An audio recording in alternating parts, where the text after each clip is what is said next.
નમસ્કાર. આજે વાત કરીશું તાપી જિલ્લાની. તાપી જિલ્લાના સોનગઢ તાલુકા પંચાયતમાં સત્તા સંઘર્ષ, દિનેશભાઈ ગામિતની ગેરહાજરી મામલે યાકુબભાઈ ગામિતે પોતાનું મૌન તોડ્યું. સ્થાનિક સ્વરાજની ચૂંટણી 2026 બાદ તાપી જિલ્લાના સોનગઢ તાલુકા પંચાયતમાં સત્તા સ્થાપનાને લઈને રાજકીય ગરમાવો ચરમસીમાએ પહોંચ્યો હતો. તાલુકા પંચાયતની કુલ બેઠકોમાં ભાજપ અને કોંગ્રેસ બંનેને 9 બેઠકો મળતા સત્તાના સમીકરણો અત્યંત રસપ્રદ અને ચર્ચાસ્પદ બન્યા હતા. વર્ષોથી કોંગ્રેસના શાસનમાં રહેલી સોનગઢ તાલુકા પંચાયતમાં અંતિમ તબક્કે રાજકીય પરિસ્થિતિમાં મોટો ફેરફાર જોવા મળ્યો હતો. કોંગ્રેસના ચૂંટાયેલા સાદુડન તાલુકા પંચાયત બેઠકના ઉમેદવાર દિનેશભાઈ ગામિત મહત્વપૂર્ણ સમયે ગેરહાજર રહેતા સત્તા રચનાની પ્રક્રિયા પર તેની સીધી અસર પડી હતી અને અંતે ભાજપ તાલુકા પંચાયત પર કબજો જમાવવામાં સફળ રહ્યું હતું.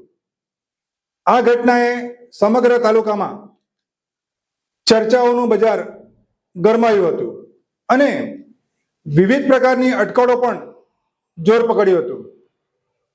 આ દરમિયાન કેટલાક રાજકીય વર્તુળોમાં માજી તાલુકા પંચાયત પ્રમુખ પ્રીતિબેન ગામિતના પતિ યાકુબભાઈ ગામિતનું નામ ચર્ચામાં આવ્યું હતું. કેટલાક લોકો દ્વારા દિનેશભાઈ ગામિતની ગેરહાજરી પાછળ તેમની સંડોવણી હોવાના આક્ષેપો કરવામાં આવ્યા હતા. જો કે આક્ષેપોને સમર્થન આપતો કોઈ સત્તાવાર પુરાવો કે તપાસ અત્યાર સુધી સામે આવ્યો નથી. આ સમગ્ર મામલે જીજે દેશી ન્યૂઝ દ્વારા યાકુબભાઈ ગામિતનો સંપર્ક કરવામાં આવ્યો હતો. તેમણે પોતાના પર લાગેલા તમામ આક્ષેપોને સ્પષ્ટ શબ્દોમાં નકારી કાઢ્યા હતા અને તેને રાજકીય પ્રેરિત ગણાવ્યા હતા. યાકુબભાઈ એમ ગામિત, મુકામ પોસ્ટ મલંગદેવ, તાલુકો સોનગઢ, જિલ્લો તાપી. ગત દિવસોની અંદર જે સોશિયલ મીડિયામાં મારા પર જે ખોટા આક્ષેપ થયેલા તેના વિશે હું કહેવા માંગુ છું કે તારીખ 23/5/2024 રોજ સોનગઢ તાલુકા પંચાયતમાં પ્રમુખ ઉપપ્રમુખની વરણી હતી અને જે બાબતે 16 સાદુડન તાલુકા પંચાયત સીટના ઉમેદવાર દિનેશભાઈ ગામિત ગેરહાજર રહ્યા હતા અને જેના અનુસંધાને અમારામાંના જ કેટલાક લોકોએ મારા પર જે ગંભીર આક્ષેપો મૂક્યા હતા તે તદ્દન ખોટા અને પાયાવિહીણા છે. દિનેશભાઈ બિલકુલ મારી કોન્ટેક્ટમાં નહીં હતા. એ કઈ રીતે એમને ઉપાડી ગયા કે જાતે ગયા, પોતે ગયા, એનો ખુલાસો એ જાતે કરશે. એના વિશે હું બિલકુલ અજાણ છું અને મારા પર જે આક્ષેપો થયા એ તદ્દન ખોટા છે. આપ જે વિસ્તારમાં જે લીડ મેળવી છે, કયા પ્રકારની લીડ મેળવી અને શું શું આક્ષેપો શેના માટે થયા છે? હું તાલુકા પંચાયત સીટ ચિમેર પર લડ્યો હતો અને ચિમેર સીટ સંપૂર્ણ જંગલ જમીન ધરાવતા ગામડાઓ છે અને ત્યાં બીજેપીનું બી પ્રભુત્વ વધારે છે. તો છતાં પાર્ટી માટે અને આ સીટ જીતવા માટે તનતોડ મહેનત કરી અને એનું પરિણામ દેખાય છે. મેં ફક્ત 15 મતથી ચિમેર સીટ પર હાર્યો છું અને મને તાલુકા પંચાયતમાં જેટલા મતો મળ્યા છે એટલા જ જિલ્લા પંચાયત સભ્યોને પણ મળ્યા છે. એમાં પણ મારા પર ખોટા આક્ષેપો મૂકવામાં આવ્યા હતા કે એમને જિલ્લા પંચાયતમાં પણ ક્રોસ વોટિંગ કરાવ્યું છે, પરંતુ રિઝલ્ટ સામે છે. તાલુકા પંચાયત સીટના ઉમેદવારને જેટલા મતો મળ્યા છે એટલા જ મતો જિલ્લા પંચાયત સીટના ઉમેદવારને પણ મળ્યા છે અને એ રિઝલ્ટ પણ સામે છે.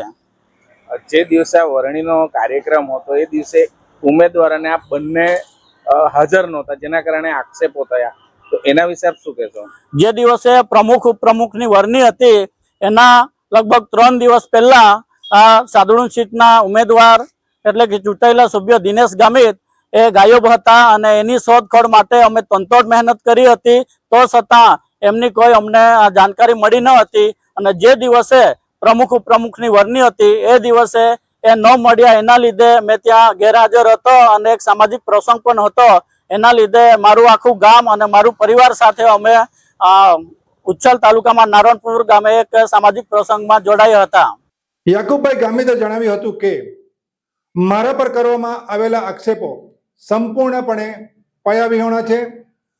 કોંગ્રેસ પાર્ટી પ્રત્યે હું વર્ષોથી વફાદાર રહ્યો છું અને પાર્ટીના હિત માટે સતત કાર્ય કરું છું. દક્ષિણ સોનગઢ વિસ્તારમાં મતગણતરીની દરમિયાન કોંગ્રેસને જંગલ જમીન વિસ્તાર સહિત અનેક બેઠકો પર સારામાં સારું પ્રદર્શન જોવા મળ્યું હતું અને અમે મજબૂત લીડ મેળવી હતી. આવી સ્થિતિમાં પોતાના જ પક્ષના ચૂંટાયેલા ઉમેદવારને ગેરહાજર રાખવાનો કે કોઈ પણ રીતે નુકસાન પહોંચાડવાનો પ્રશ્ન ઊભો થતો જ નથી.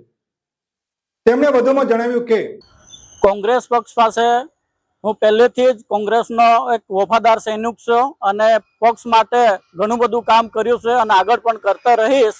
પરંતુ જે આ ઉમેદવારનું અપહરણ થયું એ બાબતે આવનાર દિવસોમાં પાર્ટી ગંભીર નોંધ લે અને એમાં જેટલા પણ સંકળાયેલા હશે એમની સામે કાયદેસરની કડક કાર્યવાહી કરવામાં આવે એવી પાર્ટી પાસે પણ અપેક્ષા રાખું છું. અને એ બાબતે અમે પાર્ટીના જે મોવડી મંડળો છે એમની સાથે પણ ચર્ચા વિચારણા કરી છે અને એમની રજૂઆત કરી છે. દિનેશભાઈ ગામિતની ગેરહાજરી સાથે મારો કોઈ પણ પ્રકારનો સંબંધ નથી. મારા વિરુદ્ધ કરવામાં આવેલા આક્ષેપો માત્ર રાજકીય બદનામી કરવા માટે કરવામાં આવી રહ્યા છે. જો કોઈ વ્યક્તિ પાસે મારા વિરુદ્ધ કોઈ નક્કર પુરાવા હોય તો તે કાયદેસરની તમામ એજન્સીને આપવા જોઈએ. હું પણ ઈચ્છું છું કે સમગ્ર મામલાની નિષ્પક્ષ તપાસ થાય અને સત્ય લોકો સમક્ષ આવે.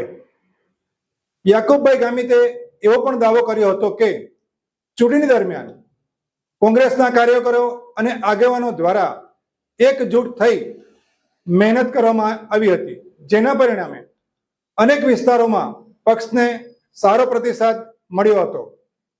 તેથી ચૂંટણી બાદ સર્જાયેલી પરિસ્થિતિ માટે વ્યક્તિગત રીતે તેમને જવાબદાર ઠેરવવામાં ખોટા પ્રયાસો કરવામાં આવી રહ્યા છે. હાલ સમગ્ર મામલે અનેક ચર્ચાઓ ચાલી રહી છે, પરંતુ દિનેશભાઈ ગામિતની ગેરહાજરી પાછળનું વાસ્તવિક કારણ હજુ સુધી સત્તાવાર રીતે જાહેર થયું નથી. તેથી કોઈ પણ વ્યક્તિ અંગે કરવામાં આવતા આક્ષેપોને અંતિમ સત્ય તરીકે સ્વીકારી શકાય તેમ નથી. સોનગઢ તાલુકા પંચાયતની સત્તા રચનાને લઈને સર્જાયેલા આ રાજકીય ઘટનાક્રમમાં હવે લોકોની નજર આગામી દિવસોમાં થનારા સંભવિત ખુલાસાઓ અને સત્તાવાર માહિતી પર ટકેલી છે. જીજે દેશી ન્યૂઝના આગામી એપિસોડમાં જુઓ આખરે ગુમ રહેલા ઉમેદવાર દિનેશભાઈ ગામિત શું કહે છે, તેમની ગેરહાજરી પાછળનું કારણ શું હતું અને ચૂંટણી દરમિયાન શું બન્યું હતું.